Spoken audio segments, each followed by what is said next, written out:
वृषभ राशीच्या लोकांसाठी ना 3 जून 2027 पासून तुमची साडेसाती सुरू होते. 3 जून 2027 म्हणजे आता हे 2025 साल चालू आहे. जुलै महिना आलाय. साधारण 1.5-2 वर्ष अजून बाकी आहेत. या 1.5-2 वर्षात तुमची साडेसाती सुरू होते. साडेसाती सुरू होतीये म्हणून घाबरून जाऊ नका. साडेसाती मी नेहमी सांगतो की साडेसाती ही शुभ असते, त्यामुळे साडेसाती आहे त्याच्यामुळे घाबरून जायची गरज नाही. जर तुमची चंद्ररास तुमची मून साइन वृषभ असेल तरच तुम्हाला 2027 पासून जून पासून जी साडेसाती चालू होते 2027 ती तुम्हाला लागू होईल. तुमची चंद्ररास कुठली, तुमची लग्नरास कुठली, याच्यामध्ये बऱ्याच लोकांचा गोंधळ होतो. बऱ्याच लोकांना समजत नाही की माझी चंद्ररास कुठली आहे, माझी लग्नरास कुठली आहे. साडेसाती ही नेहमी चंद्रराशीलाच लागते, मून साइनला लागते. त्यामुळे तुमची चंद्ररास समजा वृषभ असेल तर तुम्हाला ही साडेसाती चालू होते. आता तुमची जन्मकुंडली जी असते त्याच्यात तुमची लग्नरास कुठली आहे, तुमची कुंडलीतली शनीची स्थिती कशी आहे जन्मकुंडलीत, या काही गोष्टींवर अवलंबून आहे की तुम्हाला साडेसातीचा प्रभाव कसा जाणवेल. लग्नरास प्रत्येकाची वेगवेगळी असू शकते. कोणाची मेष असू शकते, कोणाची वृषभ रास वृषभ लग्न असू शकतं, कोणाची मिथुन असू शकते. मेष ते मीन मध्ये कुठलीही तुमची लग्नरास असू शकते आणि चंद्ररास तुमची वृषभ अर्थातच असणार आहे.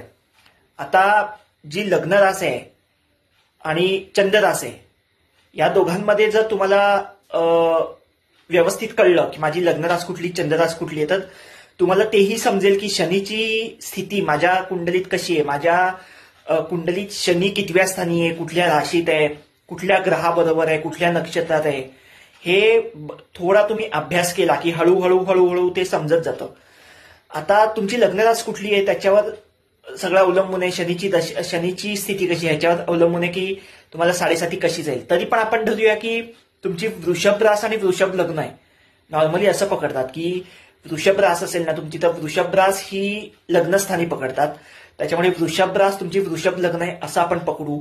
तर शनी आहे जो आता 2027ला राशी बदल करणार आहे तो तुमच्या 12व्या स्थानात जाणार, म्हणजे व्यय स्थानात जाणार, नुकसानकारक स्थानात जाणार, मेष राशीत जाणार आहे. वृषभ लग्न असेल तर मेष राशीत शनी असणार. मेष रास तुमच्या 12व्या स्थानी येते. 12वं स्थान कसलं आहे तर 12वं स्थान हे नुकसानाचं स्थान आहे. इकडनं ना आरोग्य बघितलं जातं, इकडनं तुमच्या मागे दवाखाने लागणार आहेत ते बघितलं जातं, तुमचे खर्च वाढणार आहेत हे सगळं 12व्या स्थानातनं बघितलं जातं. काही ना काही नुकसान तुमच्या हातनं होणार आहे किंवा तुम्हाला नुकसान सहन करावं लागणार आहे, अशा या सगळ्या गोष्टी असतात. त्याच्यामुळे तुम्हाला एक असा सल्ला असेल की तुमचा जो आता अनावश्यक खर्च होतोय ना, वृषभ रास ही शुक्राची रास आहे, ही कुंडलीमध्ये 2ऱ्या स्थानी येते. वृषभ राशीवरनं गळा बघितला जातो. गळा, मान, तुमचा आवाज, तुमची बोलण्याची लकब, ह्या सगळ्या गोष्टी, कुटुंब, या सगळ्या गोष्टी 2ऱ्या स्थानावरनं बघितल्या जातात. शुक्राची रास असल्यामुळे अर्थातच तुम्ही कलाकार असता. अनेक प्रकारच्या कला तुमच्या अंगात असणार. तुम्हाला खायची आवड आहे, चटपटीत खायला आवडत असणार तुम्हाला.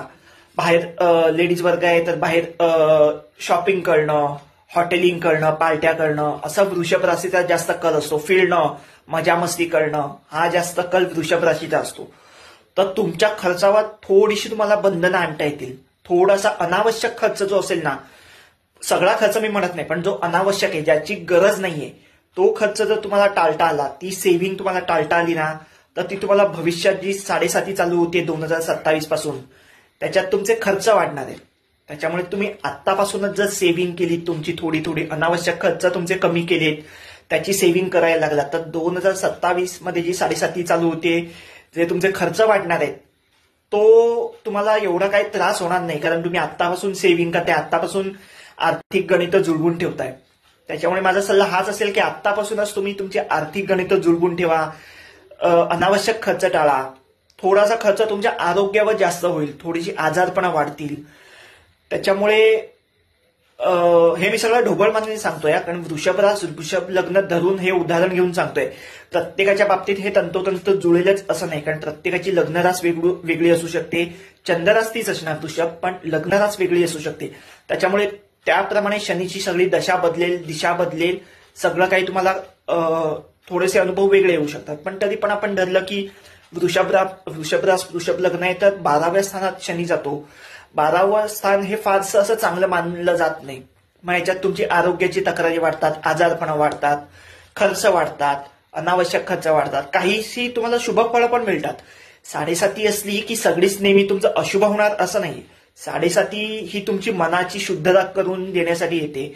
त्याच्यामुळे 7.5 मध्ये काही तुम्हाला चांगली फळं पण मिळतात, नाही असं नाही, आणि वाईट फळं पण मिळतात, दोन्ही मिळत असतात. त्याच्यामुळे चांगलं तर मिळालंच, चांगलं मग तुमचं अगदी घर होईल, लग्न होईल, शुभ कार्य घरामध्ये होतील, किंवा काही तुमच्या अडीअडचणी असतील ज्या बऱ्याच काळापासून, बऱ्याच वर्षापासून एखादं काम तुमचं होत नसेल ते या 7.5 मध्ये होऊ शकतं. त्याच्यामुळे अशी चांगली कामं पण, चांगले अनुभव पण तुम्हाला 7.5 मध्ये येतात. त्याच्यामुळे 7.5 ही नेहमी वाईटच असते, याच्यात काही चांगलं होत नाही असं समजू नका. 7.5 बद्दल बरेच गैरसमज आहेत. त्याच्यामुळे 7.5 तुमचं चांगलं करण्यासाठी येत असते. 7.5 मध्ये चांगले जसे अनुभव येतात तसे वाईट पण येतात.